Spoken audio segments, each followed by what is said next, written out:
మహానంది మండలం బోయలకుంట్ల మెట్లపై civil supply అధికారులు ration బియ్యం లోడుతో వెళ్తున్న మినీ లారీని పట్టుకున్నారు.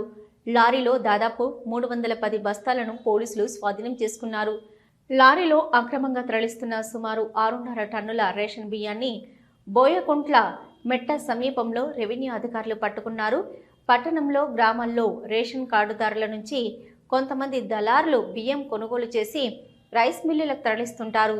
ఈ నెల 1వ తేదీ నుంచి రేషన్ పంపిణీ ప్రారంభం కావడంతో ఆయా కార్డుదారుల నుంచి కొనుగోలు చేసిన బియ్యాన్ని ఆటోల ద్వారా ఇంటిలో భద్రపరిచారు.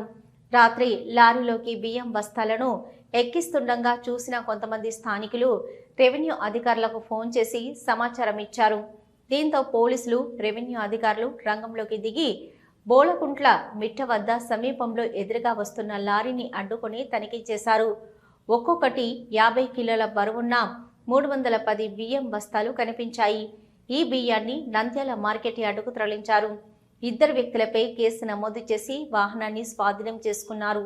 ఈ సందర్భంగా ఉన్న అధికారులు మాట్లాడుతూ ఎవరైనా గానీ అక్రమంగా రేషన్ బియ్యాన్ని తరలిస్తే మాత్రం వారిపై కఠిన చర్యలు తప్పవని హెచ్చరించారు.